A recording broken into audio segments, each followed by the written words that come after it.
Okay.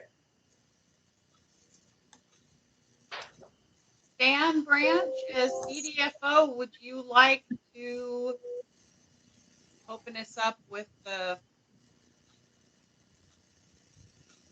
pieces we have to do? Can you hear me? Yes, we can. Thank you. Good morning. Welcome to the September 2021 Hanford Advisory Board meeting. My name is Stan Branch. I am the Deputy Designated Field Officer of the site. As a reminder, this meeting will be conducted in accordance with the requirements of the federal advisory committees have played an important role in shaping programs and policies of the federal government. The Hanford Advisory Board's role provides policy-level advice and recommendations concerning the following EM facility specific issues such as cleanup activities and environmental restoration, waste and nuclear fuel management disposition, excess facilities, future land use and long-term stewardship, risk management, and communications. I appreciate your attendance today and look forward to the Hanford Advisory Board's development and submission of constructive, actionable policy-level advice and cleanup on the Hanford cleanup. Thank you again and welcome. Back to you, Steve. Thank you. I want to thank everybody for joining us today. I have to comment early on that this is going to be a little bit different meeting than we would normally have. I had asked the Department of Energy and the tri-party agencies to allow us to modify our technique for the day, and I announced this at the Public Involvement Committee yesterday, and that is that this is going to be an informational meeting. We will not be conducting normal business in the sense of we won't be voting. And the reason for that is that some of the critical members, some of the very important members are not yet approved in the package that's at headquarters. And we wanted to make sure that those participants or those members could actually participate in the conversations that would lead to decisions. So today we will be still discussing the key issues that were on the full 2-day agenda, but we will not be making decisions related to those. We will have the conversation, and the decisions will be set off to our next meeting, hopefully in October. And if I didn't cover that completely enough, please, anybody that was involved in the decision, add your thoughts.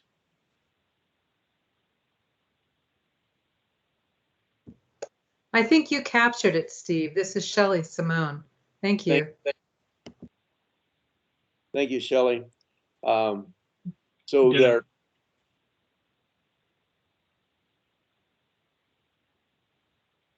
the agenda that's on the screen right now is still the 2-day agenda.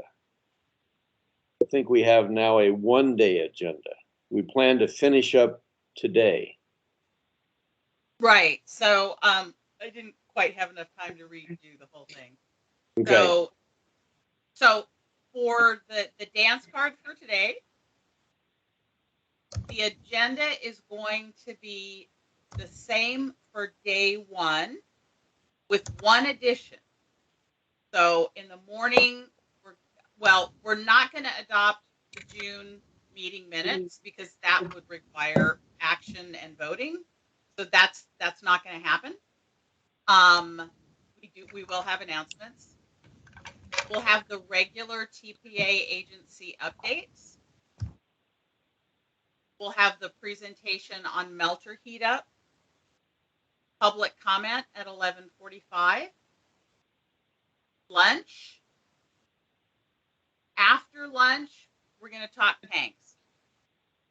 There's a presentation on the tank leak assessment process and how that works. And we'll have a time for you to hear about the draft advice on tank leaks and have some discussion about it. There will be no action on the draft advice, but there will be time for you to at least consider and ask questions.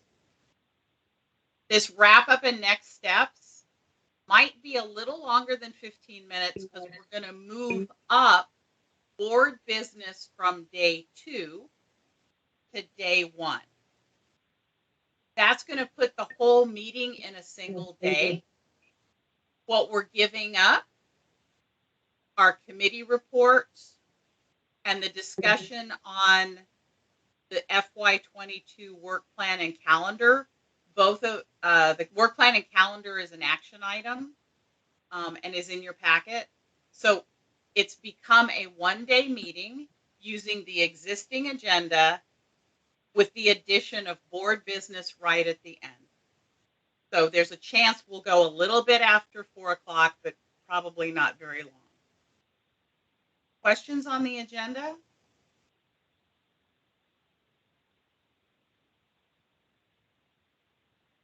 Seeing any?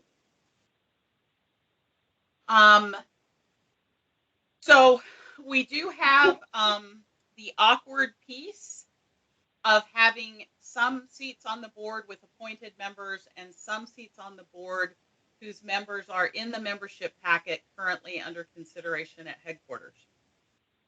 Because that packet has not yet been approved, we're gonna modify what is listed as board questions at the end of each of these chunks: the TPA update, the melter heat up, the tank leak assessment process. And I apologize for the awkwardness of this. We're trying to be able to hear as many voices as we can and be compliant with the Federal Advisory Committee Act. And that just means that I'm having Tums for lunch. So where it says board questions, that's really a 3-part thing. First, board questions and comments from appointed board members. Same as always. Then we're going to make space and time in that spot for board members whose appointments have lapsed or are in the packet to make comment. Because of the FACA rules, that means it's public comment, not the normal back and forth for people who are in that limbo. But we want to make sure that you have the chance to at least make comment and weigh in. And we will also offer that to the general public who are here so that we're not creating preferred classes of.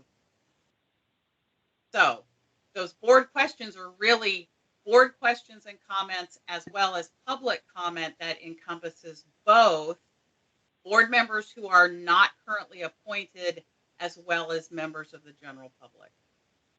We ask for your patience and understanding because it's a little bit weird, and we will try to make it as unawkward as possible. And I'm feeling already awkward about it. Hopefully that is clear as mud. I'd just like to add to that, remind folks that we can listen to public comments, but we can't respond to them. So if there's a question you want to ask, and you're a member of the public, just please phrase it more as a statement so that we can have it in the record and deal with it. But in this meeting, it's not allowed for us to respond. If I said that right. Yeah, that's awkward moment 32, isn't it? So we'll work through this together. We've got some important topics to cover. We all need the information. Please bear with us in the administrative aspects of how we run the meeting.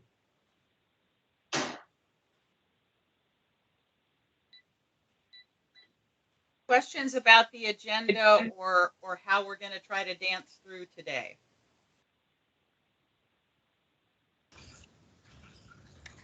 Ruth, can you review the process you folks talked about whereby lapsed members could go through current members? Do they need to do that?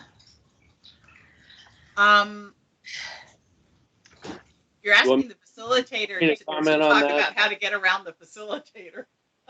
Ruth, I can comment on that. If a lapsed member has a question because they have a particular status. If you state that question, I will restate the question so that it's coming from an official board member. Don't send it to me in the chat. I can't read while I'm trying to think. So generally, I do not like the chat function on this system because it distracts from my ability. So just state your question if you're Bob Suyama or Susan or some of the others, and I'll restate it. Liz, do you have something to add?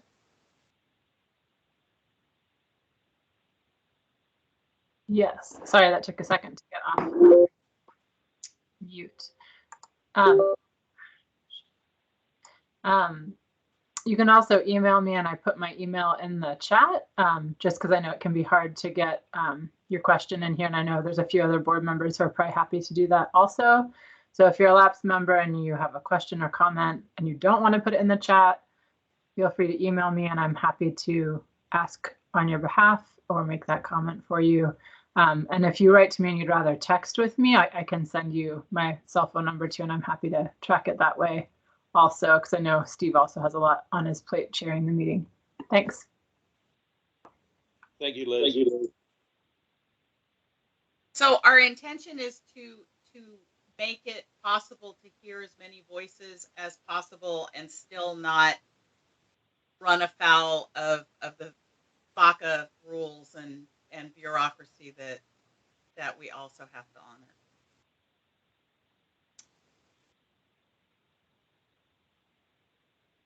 So, asking for a list of current members and appoint. Okay, so yesterday morning, was it yesterday or Monday?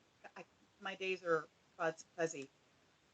Josh sent out an email to all of the board members on Monday that included an attached chart that is color coded, green and orange.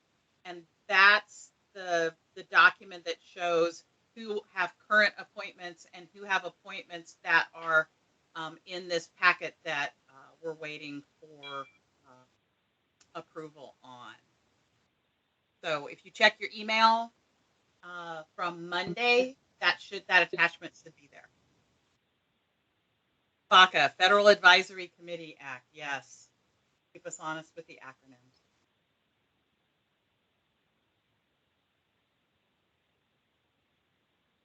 Steve, are there any announcements we need to make or anyone else needs to make? Not that I'm aware of. I think that we just need to get into the informational aspects of this meeting, and I ask everybody to treat each other with respect during this awkward modification that we had to make. It's important that we listen, and I'd like to just get started.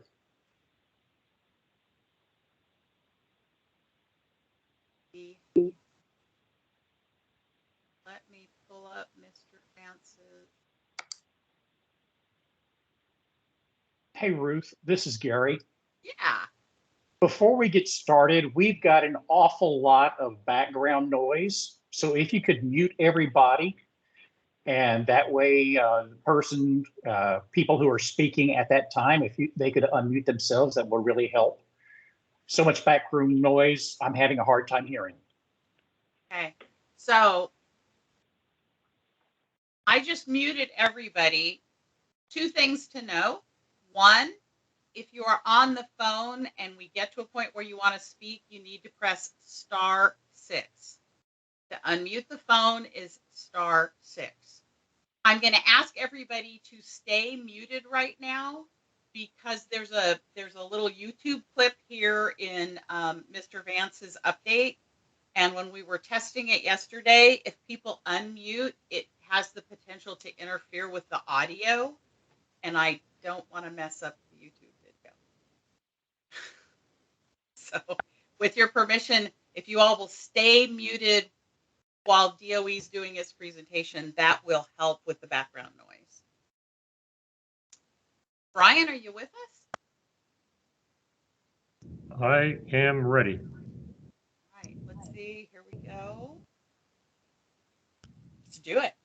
Okay, so thank you everyone for the opportunity today, as always, to provide the update on the Hanford cleanup progress and our site operations. I've asked Brian Stickney to join me, and he'll be available during the Q&A session as well. From an agenda perspective, I'll cover the pandemic management activities that we're undergoing now. I'll talk through direct feed low activity waste status. I'll provide an overview of the risk reduction projects. I'll summarize our ongoing engagement activities, and then I'll cover a few issues of, I'd say, current interest and provide a couple final thoughts before I kick it back to Ruth to introduce the next speaker. So if you could go to the next slide, Ruth. So as you would recognize and appreciate, we're all continuing to work our way through the management of the site during the pandemic. Our overall site workforce posture today is about 60% reporting to site locations and 40% teleworking. We implemented the protective measures for requiring indoor mask use regardless of vaccination status at the end of July, in conjunction with the change in the CDC guidance and in recognition of the rising COVID case numbers in the local community. The contractors also conducted a safety stand down event on the 2nd of September prior to the Labor Day weekend to reinforce safety and health protocols for everyone, both before the weekend and also every time there's a 3-day weekend. The contractors come back a little bit slowly the following week to get everybody back up to speed with their site safety sense. I'm sure that you recognize that we have experienced impacts to various projects at various times over the summer due to COVID. We've continued to execute contact tracing activities to the site borders in alignment with our MOU with Benton and Franklin County Health as a continuing protective measure for our workplace for the safety and health of the workforce. We are experiencing some supplier delays in areas like equipment fabrication to varying degrees.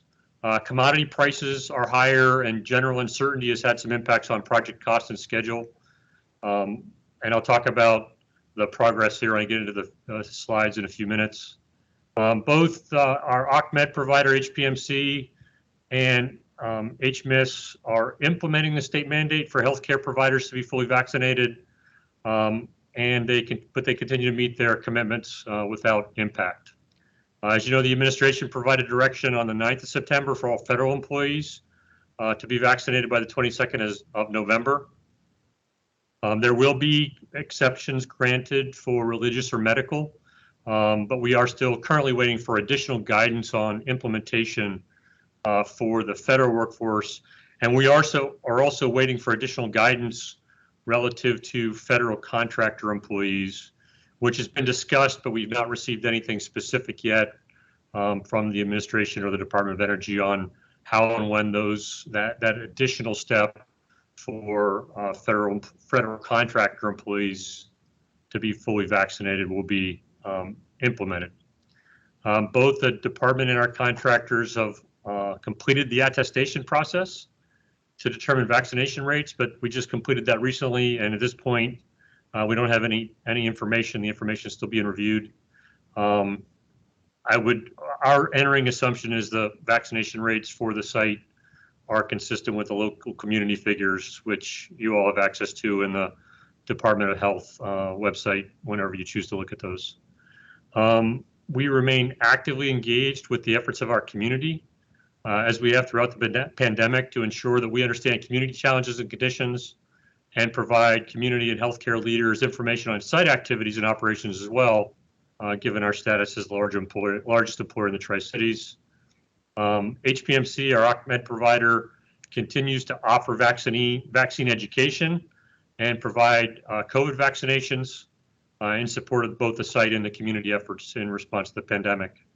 And overall, over the last 18 months, I would say our DOE and contractor team has continued to lead effectively during really unprecedented times, anchored first and foremost on the health and safety of the workforce as our clear top priority, while also continuing to progress our essential mission, which I'll talk about in a few slides. So the next slide, we'll start with a video since we're approaching direct feed low activity waste operations. As you would expect, my fingers are crossed that it will work well because we've all been through VTCs where these don't work well, but I'm sure the team has gone through it. And I'll provide a more detailed update on each of the elements of direct feed low activity waste once the video is complete. So Ruth, I'll turn it back to you and I'll go to mute. Okay, so this is about a 4-minute deal.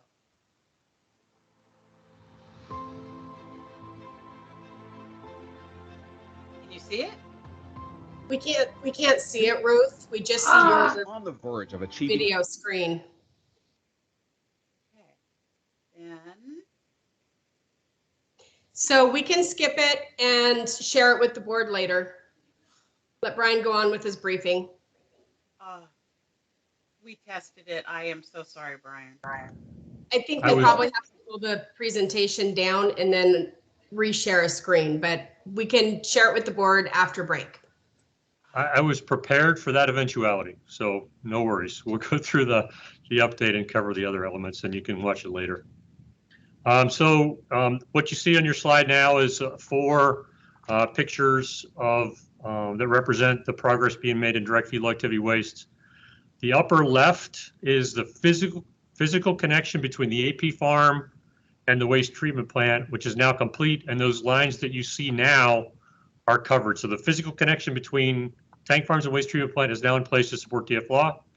The tank side seizing removal system is in place. It completed earlier this month a contractor-led readiness assessment to confirm readiness for the beginning of the Department of Energy readiness assessment. Only a few minor issues were identified, so well on track, and we actually start the DOE readiness assessment next week. So, I really do expect the DOE readiness assessment to go well. We remain on track right now to commence TSCR operations, which is the beginning of industrial scale tank waste treatment in December of this year.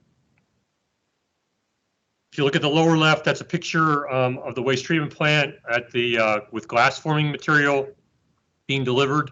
Another clear sign of our progress in preparations to start waste treatment plant operations. We're on track to complete all startup testing in the low activity waste facility over the next few weeks, effectively transitioning the entire waste treatment plant associated with direct feed low activity waste fully from startup into the commissioning phase with the formal transition of all systems over to plant management. In mid-October, in just a few weeks, the loss of power testing will be conducted, during which power is cut to the plant.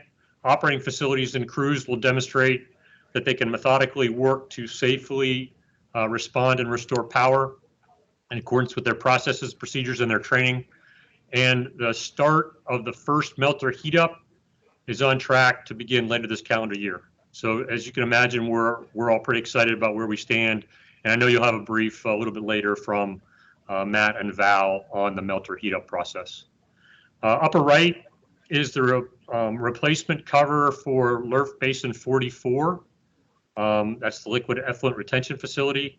That work is now complete, and crews are finishing punch list items to put the basin back in service. As you can imagine, that was very challenging work over the summer with the temperatures we endured, and the team did a phenomenal job safely to deliver that project, and we're glad that that work is complete.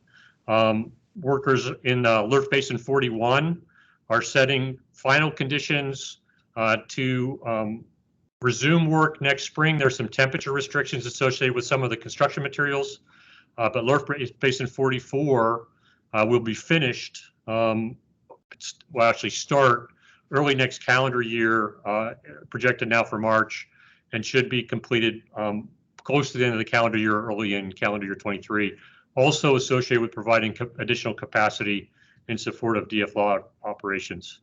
At the effluent treatment facility, there's still upgrades going on in the equipment right now for systems that are required to operate in support of DFLAW. And we're also upgrading the monitoring and control system to make it more current with current technology to support those operations. The current outage is scheduled to be completed later this calendar year. There will be a treatment campaign that we'll go through to test all the newly installed equipment. And then in March, we'll go into the final outage to prepare for DFLAW operations. And that will progress next year. Bottom right is the pictures of the liners being installed in leachate tanks 1 and 2 at the integrated disposal facility. That work is now complete, and the permitting activities are ongoing to support completion of the rest of the work towards making the IDF facility ready to operate by the end of 2022. So that's the update on direct feed low activity waste. Next slide. I'll cover the risk reduction projects. Upper left is the 324 building. Obviously, you can see we've made successful entries into room 18 to core through some of the concrete floors and remove sections of the radioactive liquid waste system. Work related to micropiles, which are necessary to set conditions for the eventual removal of the B-cell floor and soil removal, are continuing. Lower left is the TX farm. Paving work on the interim barrier is now complete, and that project is being demobilized. As I'm sure you're aware, this is the 4th tank farm to have the interim surface barrier installed. The others are the SX, T, and TY farms. So this is the 4th farm to have that, in addition to TX, to be completed. Plutonium finishing plant, the upper right, debris removal from the plutonium reclamation facility pile is now complete. All of the rubble has been containerized and shipped to URDF. Core drilling in the americium recovery facility and plutonium reclamation facility slabs is either completing today or should be complete today, which provides the access to soil for sampling and assessment. Following the drilling and those assessments and characterization, the soil cover will be placed over those slabs.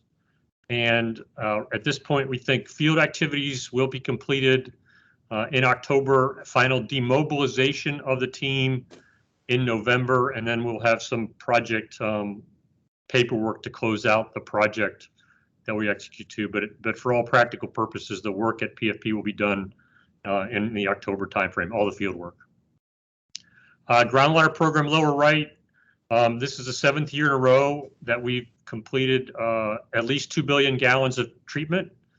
We expect by the end of this month to treat 2.4 billion gallons this fiscal year. And to date, I think as you're aware, we've treated nearly 30 billion total gallons of groundwater. So it's a very, very effective and a very successful program for us. Other updates, AX103 retrieval, which is the 3rd of 4 AX Farm single shell tank retrievals, is progressing according to schedule and is now was projected this week at 65% complete. At the waste and encapsulation storage facility, construction on the dry capsule storage area will complete very soon. There's some instrumentation work that was still going on, and construction in the facility truck lock is progressing. The first set of capsule transfer equipment will be tested this fall by the fabricators, and installation into the massive facility, the maintenance and storage facility for the mock-up will be completed what we project now is next spring to enable procedure development and training. K West, the 3rd of 3 garnet filter transfers is being progressed this week. The final filter transfer, which is sand media, should be completed within the next few months by the end of October, and workers are continuing to prepare to isolate and stabilize about 15,000 pounds of debris in the spent fuel basin. K East, the civil work is progressing to support the start of the steel enclosure, which will be the final step towards ISS. That construction phase will begin in the first half of next calendar year. And this will be, once this project progresses, this will be the 7th of 8 reactors along the river corridor placed into ISS, as you know, B reactors at National Park. And then the only remaining reactor will be K West, which will be completed in the second half of the decade after the other work we have to do there to complete the basin work and other demolition work to support setting conditions for that work. Infrastructure projects. Last week, I approved the critical decision milestone to commence construction of the new water treatment plant to replace our current 1940s era plant, which is necessary ultimately to support system reliability and capacity for future operations, which will include DFLAW and ultimately the high-level waste facility as well. Contractor is mobilizing this week, and they'll also start a water tank project that's associated with the new water treatment facility. We're also finalizing an agreement with the Bonneville Power Administration to replace one of the two main power line systems that serve the site, and will serve DFLAW operations, again, enhancing system reliability for 24/7 operations. Next slide, Ruth. From a public engagement perspective, the slide simply summarizes the engagement activities that we've been conducting virtually over the last several months. In addition to the public engagement, we continue to share site progress with the congressional staff, and in fact, with TRIDEC, we conducted a virtual site tour for congressional staff members in early August, and I thought it was a very effective venue for bringing the staff up to speed on the progress being delivered across the site. Next slide is some of the upcoming public engagement opportunities. Though there are certainly others, and obviously we have the Oregon Hanford Cleanup Board in early October with the additional Hanford Advisory Board meetings and subcommittee and committee meetings planned for the rest of the calendar year. And we continue to have periodic briefings with congressional staff. Tomorrow I briefed the Senate Armed Services Committee with Tom Fletcher on direct feed low activity waste. So we continue to support those briefings as well. And so I think what those two slides are intended to represent really is the effort we've taken consistently to continue to maintain engagement through virtual means. It's sometimes clunky, as we just demonstrated a few minutes ago, but I think the intent and the actual delivery of updates to the public, to stakeholders, to the tribes has continued relatively unabated throughout the pandemic, which I think we continue to stay committed to support. Slide 8, I'll use just to talk about a number of other topics, and then I'll close and turn it back to Ruth. But I think certainly the Hanford Advisory Board membership package, as you know, is not yet approved. We work with Steve certainly in taking board member considerations into the outcome that we're recognizing and executing today. It was important to provide an update at the end of this fiscal year in conjunction with everything that's going on. I appreciate everyone's flexibility. Regarding the membership package approval process, we're educating a new administration on the significant differences between the Hanford Advisory Board and the other site-specific advisory board, and that just takes time, especially, again, for a new administration, given everything else that is in this on this administration's plate within their first full year. Carrie and her team have continued to work closely with headquarters, going through many rounds of questions and justifications at each level of the review, doing their very best to keep it moving through the process. As you recognize, the HAB is 3 times larger than any other community board, and the number of exemption requests is significant and generally not granted for the other boards, and that simply requires a lot of discussion and justification. I know there's an EM SSAB meeting in a few weeks, and I'm sure you can share your concerns there. I'm hopeful that you'll start with assuming noble intent and remain constructive as the most effective means to share your concerns. FY22 budget, the House and Senate marks are very positive, as I think you've recognized, and very representing strong support for our continuing effort here. We expect to be under a CR. That should be no surprise. Our FY21 funding level is very, very strong. And so I don't have any concerns about our planned projects or operations under the CR, assuming that we get through it in a reasonable amount of time. The FY23 budget process is continuing as it does every year, and we'll continue to provide the information that we're authorized to provide. Finally, I have no insights on the stimulus bills relative to the site. And so, as you recognize, we'll all find out together when those stimulus, when and if those any stimulus bills get approved. Each of the stimulus bills generally has specific conditions on them, which limit in some ways what can be accomplished or what is expected to be accomplished. And we'll do our very best, as we did under ARRA, to be very effective in leveraging the stimulus funding we're able to receive to further the site mission. I'll talk a little bit about B109. I know there's a topic later today as mentioned on leaking tanks, but I think it's important to talk through at a little bit of a higher level to provide some additional insights on the general process that the department uses with our contractors ultimately to manage the broad spectrum of risks that the Hanford site represents, as you all recognize. B109 is an underground single shell tank, 530,000 gallon capacity.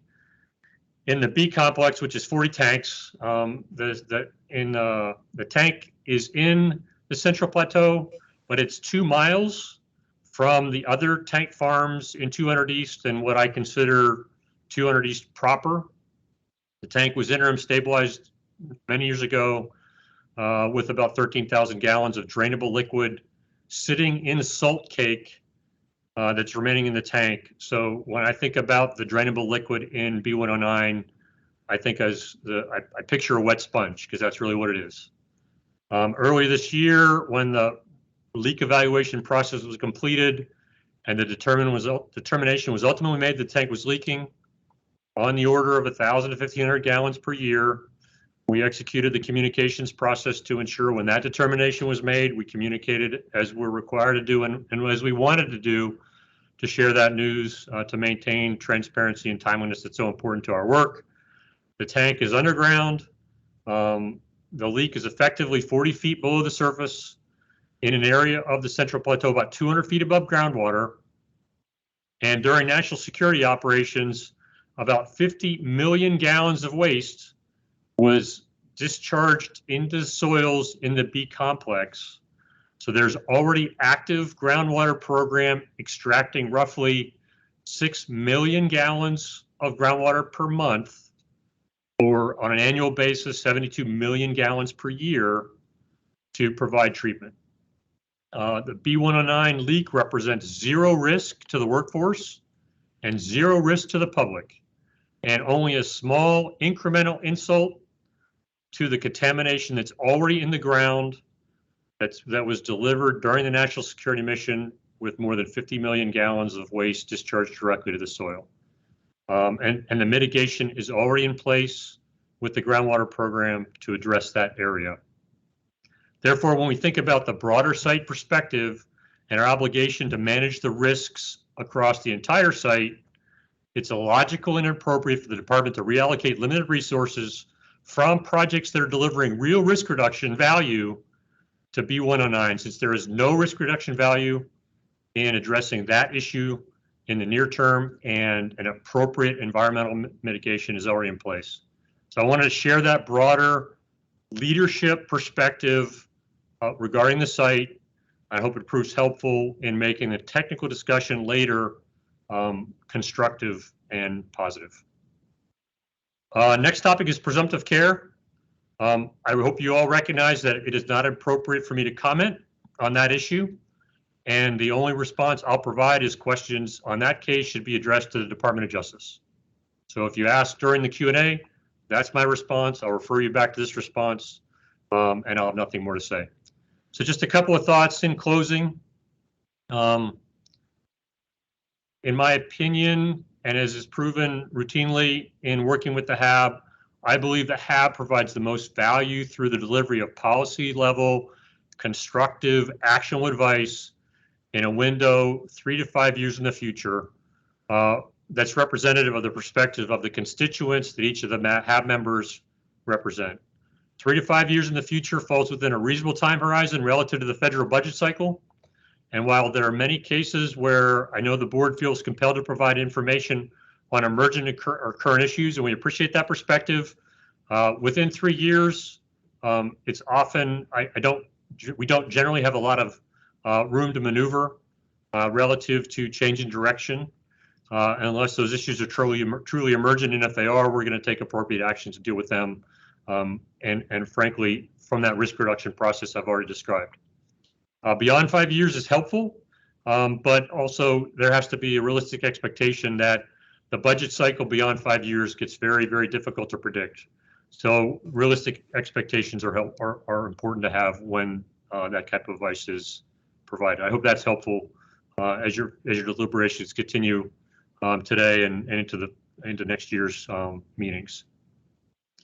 So, and lastly, I think it's really important to step back at the end of fiscal year 21 and really take kind of a big picture view of the Hanford cleanup, not just in fiscal year 2021, but also over the last couple of decades of cleanup. So the river corridor groundwater program continues to be very effective in reducing the plumes and is an important part of our overall site layered defense to reduce risk to the Columbia River. And the groundwater program continues to do extremely well in removing contaminants and shrinking those plumes. There are only a few major remediation projects remaining: 324 building, 302-96 waste site, which is associated with 324, K-Basin work, and effectively 61811. And so if you look at where the site and the river corridor is today, from a big picture perspective, tremendous progress over throughout the cleanup and really over the last 10 to 15 years. And really very well in alignment with the broad risk strategy reduction of the site overall to reduce the risk along the river corridor to the river and move to the Central Plateau. In the Central Plateau, PRX tunnels are grouted. Underground structures near PFP have been stabilized to reduce the risk of a future collapse. PFP is very near the end, and we are actively progressing in the cesium strontium capsule project, moving those capsules to dry storage is well on track. And the groundwater program in the Central Plateau with the 200 West system is removing contaminants and effectively mitigating risks across the Central Plateau in locations as far away as B complex, which we've discussed. Tank waste treatment, really an exciting chapter just ahead of us for the Hanford cleanup mission. Effectively starts this year with the beginning of tank site cesium removal operations to establish feed for the waste treatment plant. All of the other projects that enable direct feed low activity waste operations, including important infrastructure projects and our site operational culture, are on track to support the start of tank waste vitrification and disposition in 2023. Underpinning each of the accomplishments of the site across the Hanford DOE and a contractor team has been our ability to consistently demonstrate the ability to work closely and seamlessly together to deliver safe and efficient cleanup progress, regardless of the challenge. As you know, federal funding is the fuel that supports our work, and it represents an annual competition that our congressional delegations face.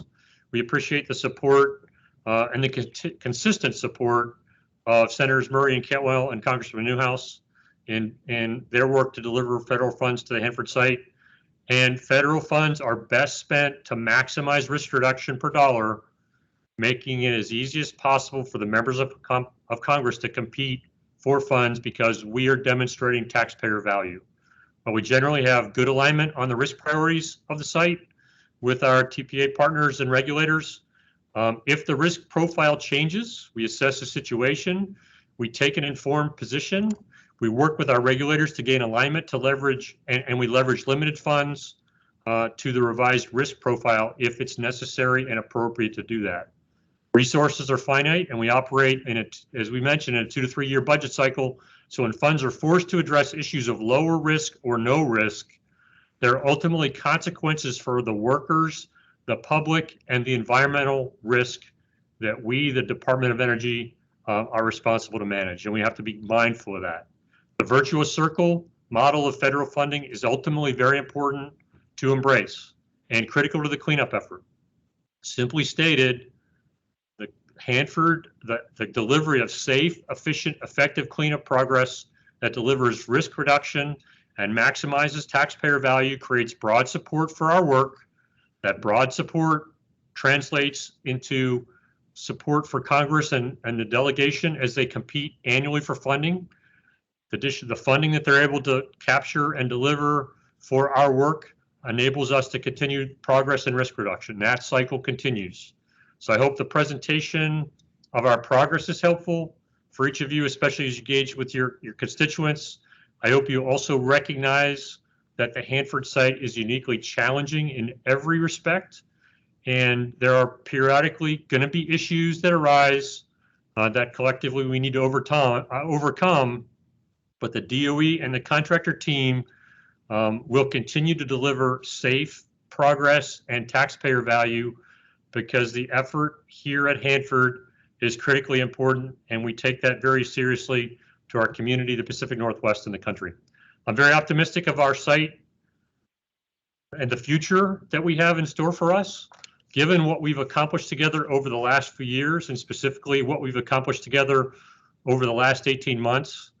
And as we approach what I think is an exciting new phase of the Hanford cleanup as we begin tank waste treatment operations later this year, we'll also continue to deliver safe and effective risk reduction projects across the site every single day. So as always, I appreciate the opportunity to brief this group. I hope that the update was helpful. I look forward to your questions later in the program, and I'll turn it back to Ruth for the other updates. Thanks, Ruth. All right.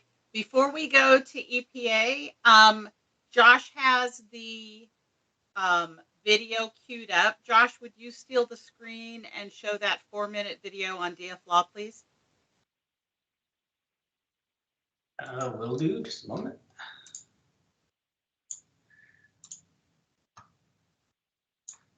Okay. So showing up for everyone? It disappeared. Try it again. Yeah, I don't think it liked full screen. How about now? No. Oh, that's... Oh my goodness, it disappeared. Hold on.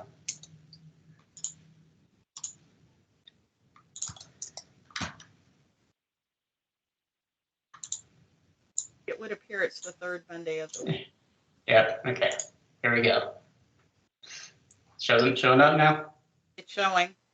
Okay.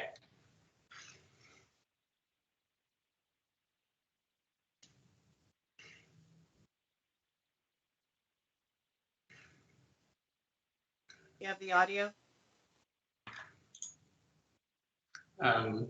It should have been. Is the audio not coming through? No. No, you have to click the button up in the top right corner when you go to share the screen. Okay. It says an allow video, audio, or something like that. Yep. Okay. This one. We didn't test it with my computer, unfortunately. Perhaps we stop the madness and just move on. Okay. Oh, I'm embarrassed. All right. Let's What now? yeah, unless we have the audio, we're gonna go to EPA. Okay. Cool. Let's Really go to quick. EPA. Roberto, I saw your name. There you are. Hi, Ruth. Can everyone hear me? Yeah. Yep. All right, perfect. Yeah, hi everyone. My name is Roberto Armijo from EPA. Regarding agency updates, I'd also like to add on or tie on to DOE's update regarding vaccination and teleworking. At the moment, we're still waiting guidance on telework, and we continue to telework to the maximum extent as possible. And additionally, the EPA is going to be providing a briefing to the administrator today so I will also be gone during that. And the briefings will be for the final, sorry, for the 100 BC final record of decision, the 100 KR4 explanation of significant differences, the 200 BP5 and PO1 interim record of decisions, in order to get administrator signature on that. And additionally, we continue to work with agencies and also continue conversations and collaborations with the tribes. And yeah, that's about it for now. Thank you. David Bowen. Good morning, everyone. Ruth, do you have my presentation ready? Well, we're getting